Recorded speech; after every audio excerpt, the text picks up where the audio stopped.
everybody. I'm Steven Nathanson, CEO and founder of Strive for More.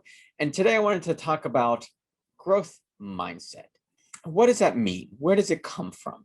How do we really harness it to truly achieve the success that we want? And why is it so important to have a growth-oriented mindset? So let's dive into that a little. Growth mindset, that concept, comes from Carol S. Dweck.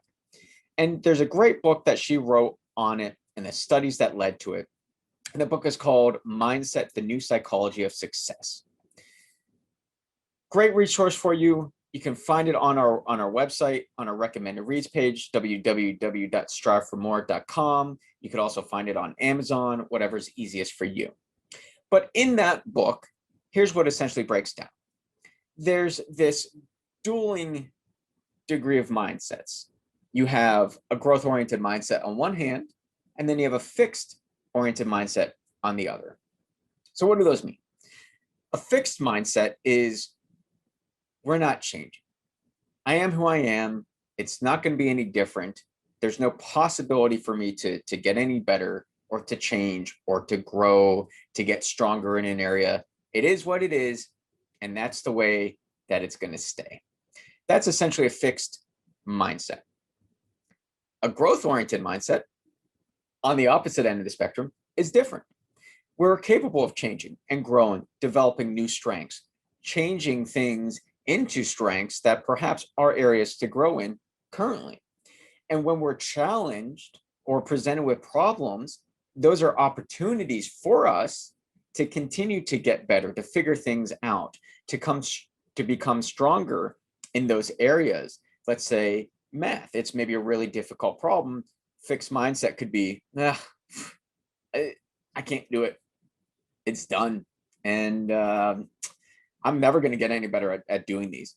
Where a growth-oriented mindset individual would look at that and say, okay, yeah, this is a challenge, but I know I'm capable of using this to grow and to work on this skill set and to harness it, to get better at it, and to continue to change and grow in the future.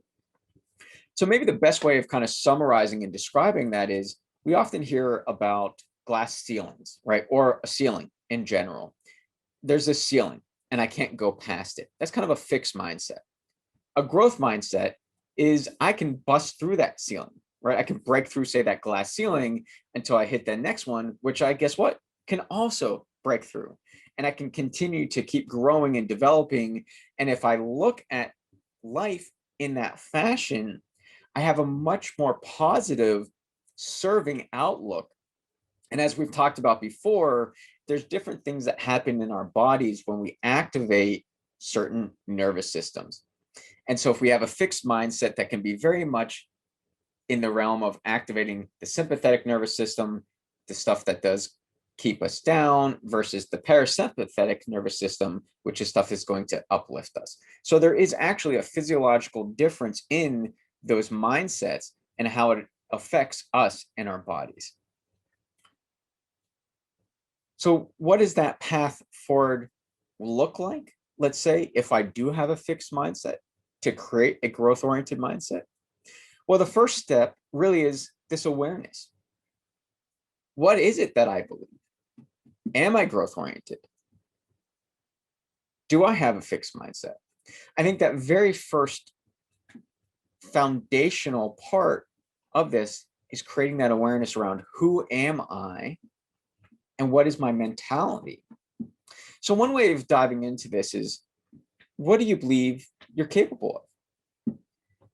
Do I believe I am capable of continually growing and challenge myself and getting better? Is that a foundational, maybe broad mentality that I have regarding all aspects of my life?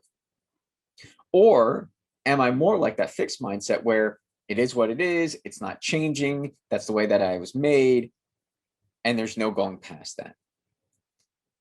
That awareness allows us to really create this self-check at the beginning to let us know, where do we stand? And you may find maybe it varies. Maybe athletically, say I have a fixed mindset, or creatively, I have a growth-oriented mindset. And maybe it's born from my experiences in those arenas of, let's say, running cross country in high school, at least maybe giving it a go and seeing that there's a lot of people who are perhaps faster than I am. And maybe I tried it for a week and I wasn't getting any faster. And so those experiences just caused me to believe, well, I physically can't do it. It is what it is. It's never going to change. So maybe in that area, I have a fixed mindset. But maybe I was more perhaps creatively inclined. And so in art class, it came easier for me to be more creative. I grew my skills more quickly. And so I have a stronger growth oriented mindset in that arena because of those experiences. Having a fixed mindset or a growth oriented mindset doesn't have to be this broad generalization. It can vary and shift for various aspects of our lives. And that's okay. Because when we create this fundamental awareness, it's going to carve our path forward by illuminating our natural tendencies and allow us to become who we truly want to be and how we want to be by recognizing where do we serve ourselves with a growth-oriented mindset and where perhaps do we not serve ourselves with a fixed oriented mindset. And the power of a growth-oriented mindset when it comes to grit, give, recognize, implement, time is it is a foundational piece of the recognized component of grit. Recognizing we always have a choice. And why that's important is because whether we see it or not, that choice is always, always there. And it is always ours to take. It's always up to us. Even if we think it's not and we're being forced into it, we always have options and choices. And when we have a fixed mindset, it is a lot harder to see that I have a choice. Let's use that running example. When I saw people say being faster than me in this example, I tried it for a week and I'm convincing myself through my thoughts that, you know what, it's not possible. I'm not capable. It's not going to happen. Maybe I'm just not built the way that they are. I don't have as much, say, fast twitch muscle fibers as they do. It's not going to happen and I'm not going to get better. I am talking myself out of even trying. And I may see I don't have a choice in the matter because I'm just born the way that I am. But if we look at that in reality and we take those thoughts out of our head for a second, we can see that there actually really is a choice there. We have perceptions about those people that maybe think one way, or making us think one way, that is not possible. But maybe if we tweaked our training a little bit, we put a little bit more effort into it, like we did creatively in the art arena, we would see that it is possible. We would see improvements.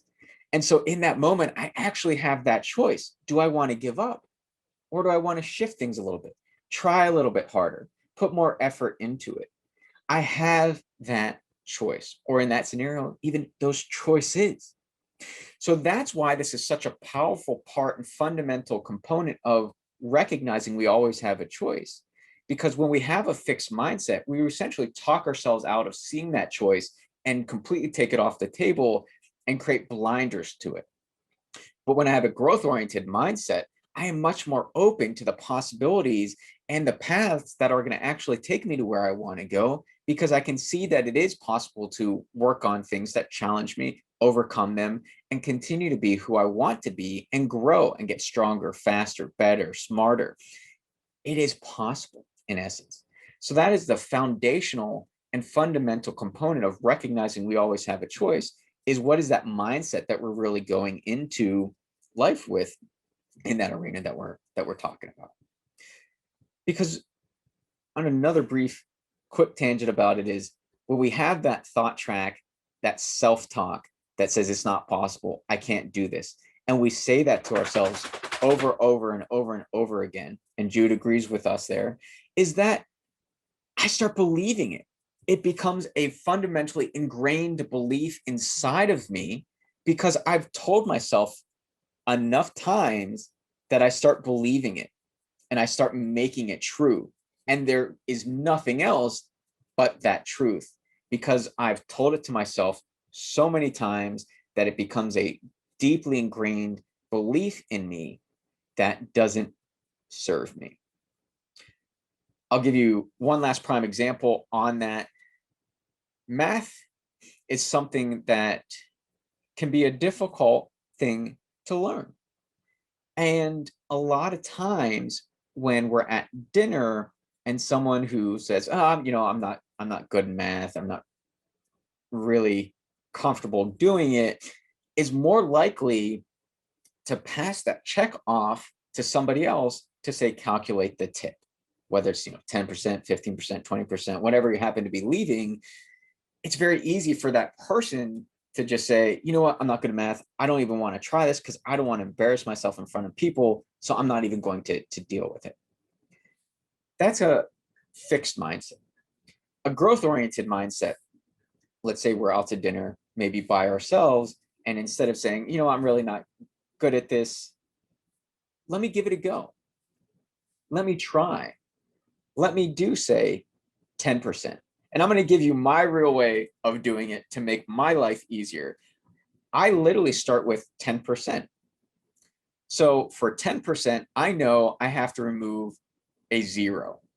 So if my bill is, say, $20, 10% of that, if I remove a zero, is $2. So I do 10% first, and then I double it. So I say, if I want to leave 20%, 20% of $20 for me is remove the zero, that's 2, double it, 4. That's my tip. So I'm going to leave a total of $24. For me, I find that much easier to do to calculate the tip. It's to start with what I know I'm very capable of and what's an easy path for me to actually get to where I want to go, which is leaving that 20% tip and figuring out what that is. Simply remove a zero and then double that. Instead of saying, okay, well, what's 20% of 20, especially when we're talking about odd numbers, and maybe it's like 37.48 as an example. In that case, again, $37.48. If I remove a zero, I know it's $3.74. And then if I double that, here's how I do that part. Well, I say $3, that's whole. So I know double that is $6. Now, 74 cents, if I double that, that's going to be, what's 70 times 2? That's 140. I know there's 4 cents there, so that's 8. So it's 148 cents, which is $1.48. So now I know in total, I'm leaving $7.48. Why I bring this example up is it's a very common thing, especially with math for people. And that real world example for me, it is honestly how I do that, how I calculate tips and do math to make it as easy as possible for me. And when I was initially faced with this, I could have very well said, you know what, I can't do it. It's not possible. It's too hard. And I could have given up. But I recognize that I do have that choice, and that you know what, I'm a very capable, smart individual. I can figure this out. Let me use this as an opportunity to find what's truly going to work well for me and right for me to easily calculate that tip. And that's where this process for me came from.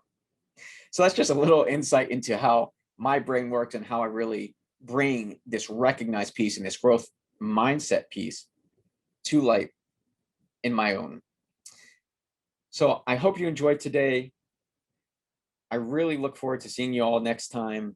And until then, be the movement in your life.